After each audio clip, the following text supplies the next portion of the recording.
I'd like to start by introducing myself. My name is Eugene Vassilyevich, and I am in media. I am a media entrepreneur, and I do social media, digital services, things like that. I know it will surprise you to hear, but I'm not originally from this country. You know, um, my accent is more southern. However, it's not even from here. It's a Georgia joke. And when I came here about 15 years ago, I had this one thing. And can anyone tell me what you think it is? A handle? I'll give you a hint, it's not complete. Yes, a handle. This was for a hammer.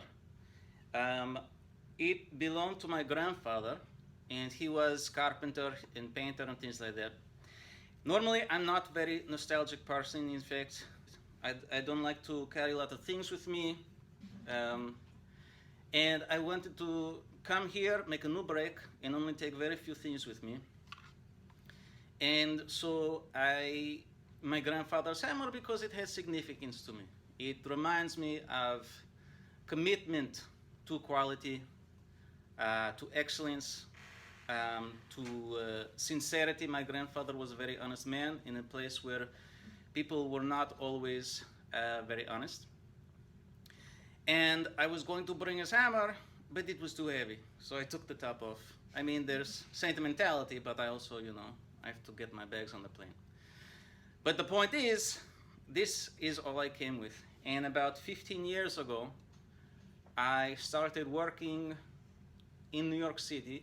I'm here and I asked people, where can I work? I want to be TV, film.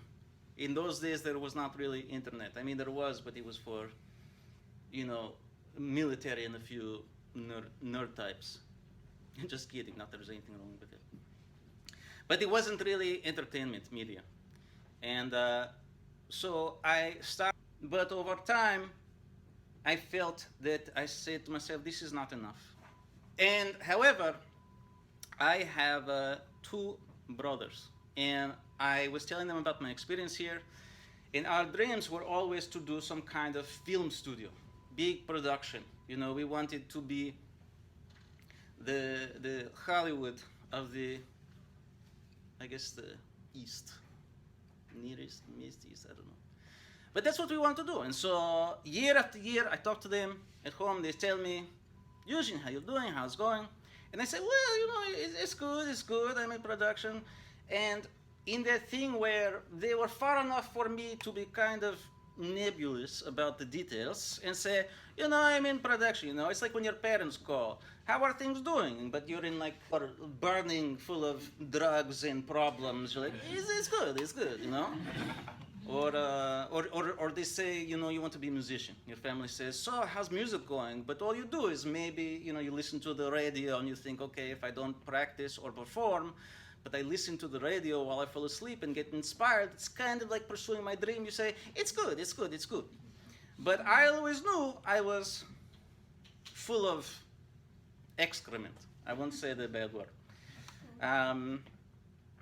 But I was able to get away with it. That's the problem. I was able to pretend for them and for myself. And years I was drifting.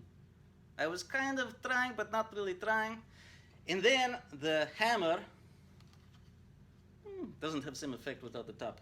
But the hammer fell in that, figuratively. Eugene, guess what? Great news, we're coming to America.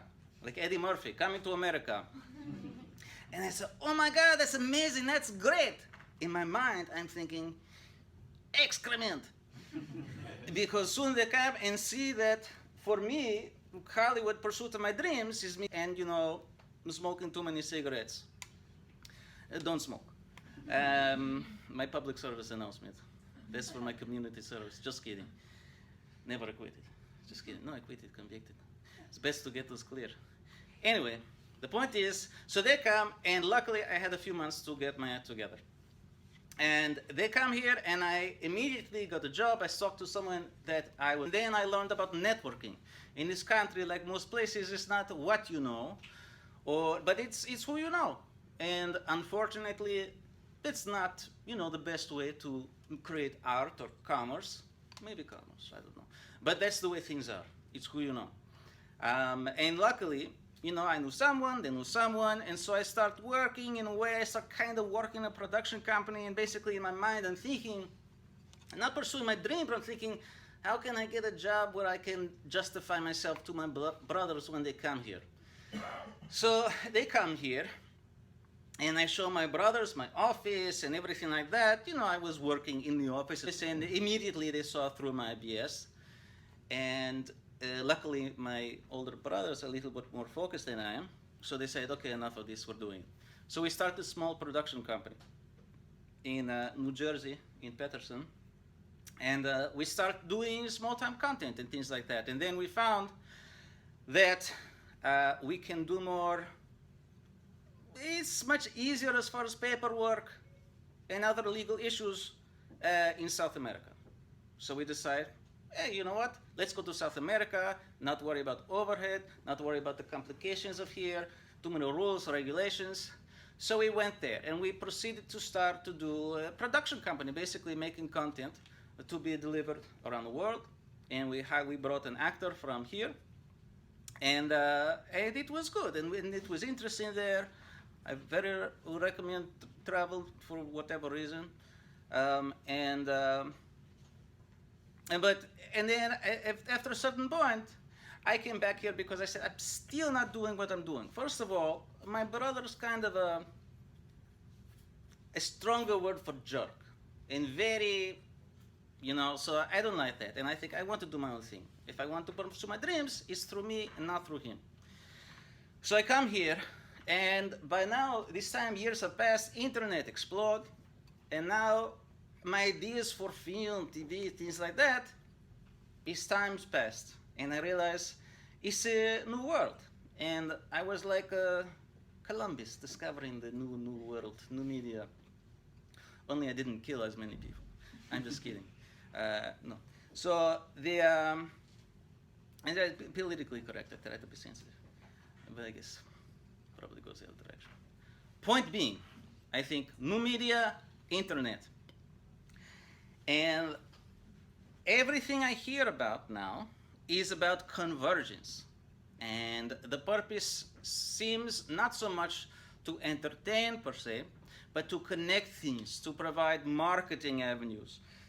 And everything is so complicated, as you know, in transmedia, when you have so many different platforms and you try to combine them. So I say to myself, what am I doing here in this industry? And so it just got too complicated. And so I decided to focus specifically on kind of digital services. You might call it direct marketing, something like that. But still, my creativity was not completely satisfied.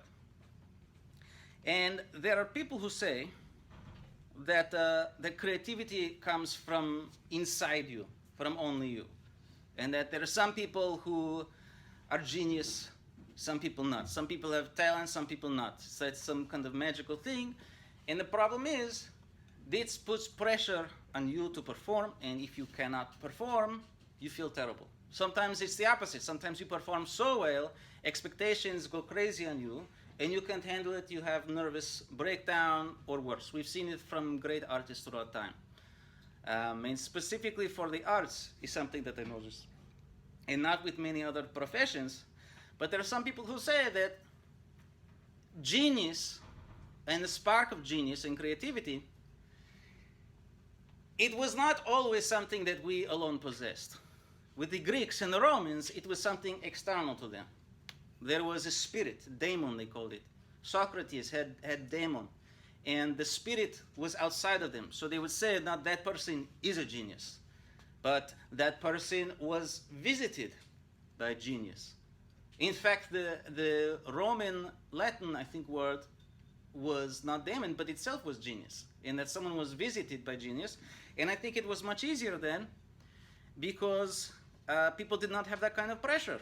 And I realized, especially in this country, where everything is focused on the individual, the one, the superstar, cowboy, Tom Sawyer, Jesus Christ, Neo from Matrix. Everything is like one person, hero, save the world. And, it's not realistic because things don't work out like that unless you're Donald Trump. And then you can really save the world. No, I'm just kidding. Right, it's not just one person. And I think that's where a lot of people go wrong. And that's where a lot of problems happen in this country because they feel the pressure on them. I am the one person, that has to be me, no one else, can I, this or that. And so I think once I was able to start thinking of creativity and genius as something external to me, which my brother told me often he said it's very, very external to you, about 20 miles from you, which was not the point, and I feel like it took off a lot of pressure from me. And another thing is that, in fact, there was a story about the singer Tom Waits. Does anyone know Tom Waits? Mm-hmm.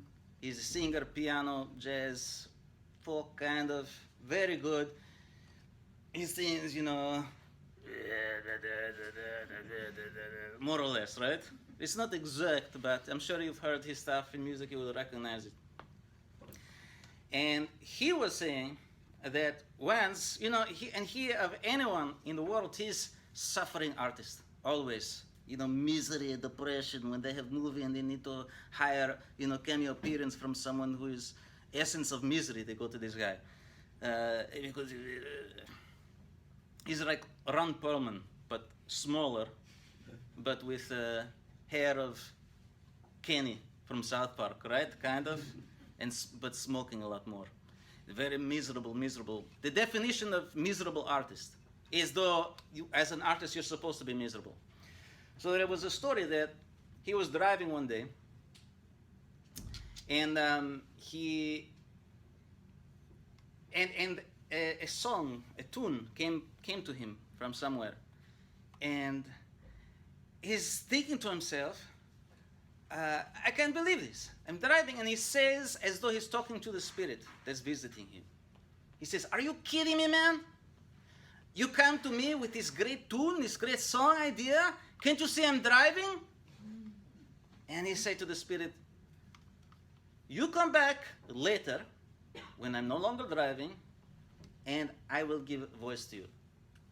Now, I don't remember the rest of the story, whether it did come back to him or not, but apparently this was very helpful for him because it takes off the pressure of every moment that any kind of inspiration comes to you, or either it will, and yes, or it won't, and you panic. But the whole idea of externalizing to an extent, the idea of genius creativity, and I felt like that for me, that was to give me a lot of freedom. And actually, I eventually decided movies, very sexy, music, show business, interesting, glamorous, but I'm happier when I sit home, when I don't go to a party, when I stay home and read magazine. I'm like, I'm supposed to want this, but I don't really want it. And in fact, the cliche has become that one has, a regular life, but you decide you want to be an artist, and you fight for that dream, to make the dream, like High School Musical, basketball team. I saw it second-degree reference, but I think it's a kid, basketball team, wants to be music, father said no, kid wants to, that story. But for me, it was, I don't actually want to do that. I would actually prefer to do something, work 8 hours a day, maybe start family, maybe not, but, not that. So I actually had to break it to my brothers that I didn't want to do it. And I know it was our dream, but sometimes dreams change. We had our dream from this, we're making movies as kids. But now when I think about it, I think, did we make movies as kids because we wanted to make movies as kids, or because we heard that Steven Spielberg and J.J. Abrams made movies as kids, so we should make movies as kids, and we should have the same inspiration and all that stuff? So it's very tricky. You should always be remembering to yourself, what path am I following? Why am I following this? Does it make sense to me?